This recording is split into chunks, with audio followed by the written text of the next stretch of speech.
पिछले व्याख्यान में हमने प्रधानमंत्री और उसकी मंत्रिपरिषद के बारे में पढ़ा था, चर्चा की थी। आज के व्याख्यान में हम यही क्रम जारी रखेंगे। मैंने आपसे कहा था कि भारतीय संविधान में 3 जगह है। जब संघ की कार्यपालिका शक्ति, संघ की कार्यपालिका का विवरण है, तो 3 जगह प्रधानमंत्री और उसकी मंत्रिपरिषद का उल्लेख मिलता है। सर्वप्रथम अनुच्छेद 74, अनुच्छेद 75 और अनुच्छेद 78 में। अनुच्छेद 74 में कहा गया है कि राष्ट्रपति को सहायता और परामर्श देने के लिए एक मंत्रिपरिषद होगी जिसका प्रधान प्रधानमंत्री होगा। अनुच्छेद 75 में कहा गया है कि प्रधानमंत्री की नियुक्ति राष्ट्रपति करेगा और अन्य मंत्रियों की नियुक्ति राष्ट्रपति प्रधानमंत्री की सलाह पे करेगा।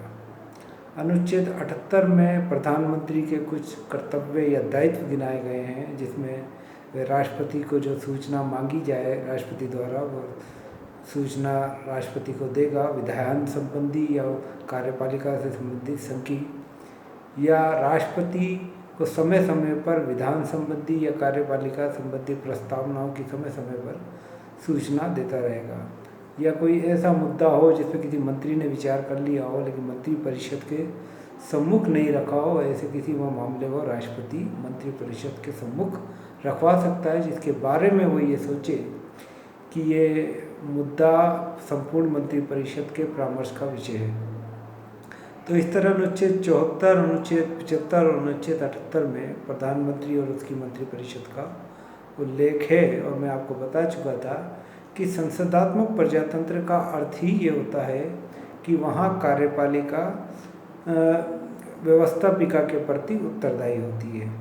इस क्रम में अगर राष्ट्रपति, प्रधानमंत्री और उसकी मंत्रिपरिषद को हम कार्यपालिका के रूप में चिन्हित करें, तो ये अपने कार्यों के प्रति उत्तरदायी हैं संसद के प्रति, और संसद में भी खास तौर पे लोकसभा के यानी निचले सदन के प्रति। तो संसदात्मक प्रजातंत्र का जो ये गुण है, वे मंत्रिपरिषद को एक सक्षम और एक वास्तविक शासक के रूप में स्थापित करता है।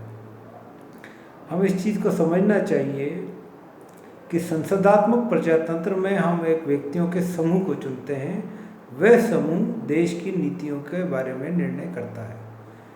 इसके उलट अध्यक्षात्मक व्यवस्था में हम एक व्यक्ति को चुनते हैं जो देश की नीतियों को निर्धारित करता है। हमने आज़ादी के बाद संसदात्मक प्रजातंत्र की व्यवस्था को अपनाया। इसका मूल कारण ये था कि हम दिन प्रतिदिन के कार्यपालिका के उत्तरदायित्व को सुनिश्चित करना चाहते थे। साथ ही साथ हम ये भी चाहते थे कि कार्यपालिका निरंकुश रूप से व्यवहार नहीं करे। यही वजह है कि प्रधानमंत्री हो, राष्ट्रपति हो या उसकी मंत्रिपरिषद हो, और ख़ासतौर पर जो वास्तविक कार्यपालिका है, प्रधानमंत्री और उसकी मंत्रिपरिषद, मूल रूप से उत्तरदायी है संसद के प्रति। अब मंत्रिपरिषद के कई कार्य हैं जो हमारे टेक्स्ट बुक्स में गिनाए गए हैं कि वे नीति निर्माण करती है, कार्यपालिका पर नियंत्रण रखती है, समन्वय कार्य मंत्रिपरिषद और प्रधानमंत्री विभिन्न विभागों में समन्वय करते हैं। आजकल मंत्रियों के समूह भी गठित होने लगे हैं जो किसी एक मुद्दा जिस पे एक से ज़्यादा मंत्रालयों का हस्तक्षेप होता है, उन मुद्दों पर प्रधानमंत्री द्वारा या राज्यों में मुख्यमंत्रियों द्वारा मंत्रियों के समूह का गठन किया जाता है, जो उस मुद्दे पर पर्याप्त प्रशासनिक, वित्तीय या नीतिगत निर्णय लेता है। वित्तीय कार्यों में मंत्रिपरिषद के और प्रधानमंत्री और मंत्रिपरिषद का जो वित्तीय कार्य है वो ये है कि हर वर्ष वार्षिक वित्तीय विवरण, जिसे हम सामान्य भाषा में बजट कहते हैं, वो प्रस्तुत किया जाता है संसद के सम्मुख। उसको पास कराना और उसको बजट को क्रियान्वित करवाना, और ये सब कार्य मंत्रिपरिषद के ही माने जाते हैं। वैदेशिक संबंधों का संचालन मंत्रिपरिषद और प्रधानमंत्री की जिम्मेदारी है। अंतर्राष्ट्रीय मामलों में जब नीतिगत मुद्दों पर या कोई भी निर्णय की स्थिति आती है, तब प्रधानमंत्री और उसकी मंत्रिपरिषद पर्याप्त रूप से निर्णय करती है।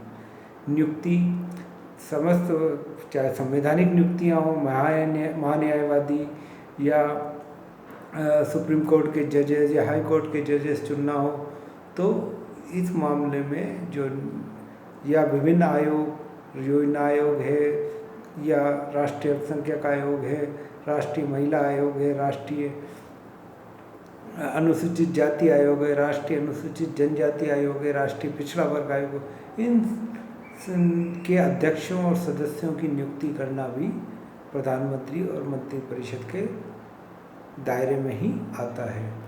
एक बात हमें समझनी चाहिए कि संसदात्मक शासन प्रणाली की जो मूल कल्पना थी वो ये थी कि व्यक्तियों का एक समूह देश के शासन बारे में निर्णय करेगा और वह समूह अंतोगत्वा अपने कार्यों के लिए व्यवस्थापिका के प्रति उत्तरदायी होगा। लेकिन कुछ दशकों से हमें ये प्रवृत्ति देखने को मिलती है कि धीरे धीरे मंत्रिपरिषद में प्रधानमंत्री की भूमिका सबसे ज़्यादा महत्वपूर्ण हो जाती है और अंतोगत्वा प्रधानमंत्री और राज्यों में मुख्यमंत्री की भूमिका ही मंत्रिपरिषद के मामले में अंतिम बनी रहती है। यानी जिसे हम कैबिनेट शासन कहते थे वह धीरे धीरे प्रधानमंत्री शासन में परिवर्तित होते हम देखते हैं। यानी प्रधानमंत्री अकेला इतना सक्षम व्यक्तित्व बन जाता है कि वो मंत्रिपरिषद के जीवन और मृत्यु के बारे में निर्णय करने में सक्षम हो जाता है।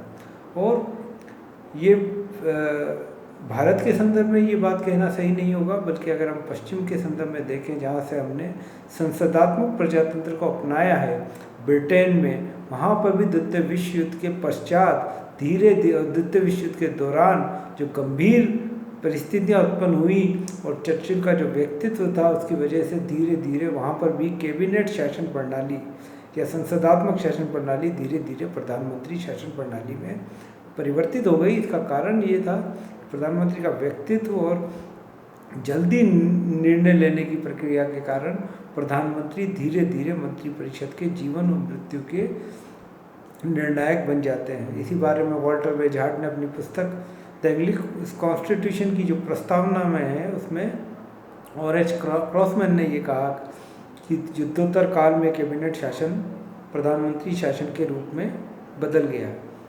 यानी अब कैबिनेट इतनी प्रमुख नहीं रह गई, कैबिनेट में भी एक व्यक्तित्व प्रधानमंत्री का इतना प्रमुख हो गया कि अब हम कैबिनेट के शासन की बात नहीं करते, हम प्रधानमंत्री के शासन की बात करते हैं। अब कैबिनेट देश पे राज नहीं कर रही बल्कि प्रधानमंत्री के हाथ में ये निर्णय है कि वह निर्णय करे कि कैबिनेट का कौन सा सदस्य कैबिनेट में लिए जाने लायक है या कौन सा सदस्य कैबिनेट से बाहर निकाले जाने लायक है, या ये भी देखें कि कैबिनेट के जितने भी निर्णय हैं उस पर अपने नीतिगत नियंत्रण बनाए रखें। तो इस रूप में हम देखते हैं पिछले कुछ दशकों में ये प्रवृत्तियाँ उभरी हैं कि धीरे धीरे प्रधानमंत्री एक इतना महत्वपूर्ण और इतना वास्तविक व्यक्तित्व बन के उभरा है कि कैबिनेट को नियंत्रित करने की सीमा तक आ चुके हैं और कैबिनेट के जन्म और मृत्यु को भी प्रधानमंत्री ही निर्धारित करते हैं। तो इस रूप में कैबिनेट जो शासन प्रणाली है, संसदात्मक शासन प्रणाली में हम एक समूह को चुनते हैं, उनके द्वारा शासन होता है। उस समूह की जगह वो अध्यक्षात्मक व्यवस्था की तरह ही एक व्यक्ति के आधार पर ही शासन होने लगा है। इसे ही हम कैबिनेट शासन से प्रधानमंत्री शासन के रूप में परिवर्तित होने की प्रक्रिया मानते हैं। तो इस रूप में अगर मोटे रूप में देखा जाए तो अध्यक्षात्मक शासन प्रणाली और संसदात्मक शासन प्रणाली में ऊपरी तौर पे कोई अंतर नज़र इसलिए नहीं आता कि यहाँ पे प्रधानमंत्री इतना ताकतवर हो जाता है और वहाँ पे राष्ट्रपति भी अंतर्गतवा इतना ही ताकतवर है कि वह मंत्रिपरिषद को अपनी इच्छा के अनुसार निर्मित और विघटित करता है। और यहाँ पर भी प्रधानमंत्री इतना बड़ा व्यक्तित्व बन गया है कि वो मंत्रिपरिषद को अपने व्यक्तित्व के अनुसार निर्मित और विघटित करता है। तो ये शुरुआती दौर में जो बातें कही जाती थी, जॉन मॉडलर ने कही कि प्रधानमंत्री सब पक्षों में प्रथम है और वे ऐसा सूर्य जिसके, जेनिक्स ने कहा कि वे एक ऐसा सूर्य जिसके आगे समस्त ग्रह घूमते हैं। तो प्रधानमंत्री समकक्षों में जो प्रथम था वे अब इतना महत्वपूर्ण हो गया कि समकक्ष उसके सामने अब अपने इच्छा अपने उसके प्रसाद पर्यंत ही अपने पद पर बने रह सकते हैं।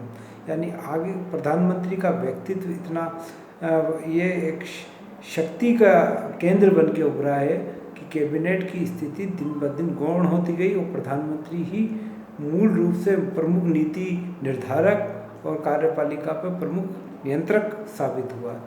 प्रधानमंत्री की ये स्थिति कई कारकों पर निर्भर होती है। एक, प्रधानमंत्री संसदात्मक शासन व्यवस्था में उसकी जो पार्टी है वो संसद में जो अगर मजबूत स्थिति है, उसको पर्याप्त बहुमत है, तो प्रधानमंत्री एक महत्वपूर्ण व्यक्तित्व बन के उभरता है। प्रधानमंत्री का अपना व्यक्तित्व भी बहुत ज़्यादा महत्वपूर्ण भूमिका अदा करता है। यदि प्रधानमंत्री वाकई में एक महत्वपूर्ण और विविध बहुआयामी व्यक्तित्व का है तो वह शासन संबंधी सभी समस्याओं को अपने स्तर पर हल करने की योग्यता रखता है। इस वजह से उसका महत्व कैबिनेट के अन्य सदस्यों के तुलना में धीरे धीरे बढ़ता चला जाता है और कैबिनेट के सभी सदस्यों का झुकाव भी अपने सदस्य निर्णयों के प्रति प्रधानमंत्री की अंतिम राय पर ही टिक जाता है। इसी तरह तत्कालीन राष्ट्रीय अंतर्राष्ट्रीय परिस्थितियाँ कैसी उभरती हैं और प्रधानमंत्री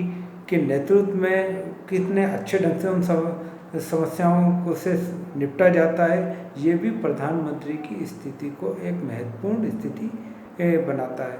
फिर उस राजनीतिक दल में जो राजनीतिक दल सत्ता में है वह उसमें प्रधानमंत्री की स्थिति क्या है। अगर हम शुरुआती दौर में देखें तो नेहरू और कांग्रेस के अध्यक्ष पद अलग अलग थे, यानी प्रधानमंत्री और कांग्रेस अध्यक्ष अलग अलग व्यक्तियों के पास होते थे, लेकिन धीरे धीरे कांग्रेस अध्यक्ष पद पे भी श्री जवाहरलाल नेहरू ही स्थापित हुए और आखिरकार वे कांग्रेस के अध्यक्ष भी बने रहे और भारत के प्रधानमंत्री बने रहे। तो इस तरह उन्होंने कांग्रेस पार्टी और शासन दोनों ही नेता के रूप में एक प्रभावी भूमिका अदा की।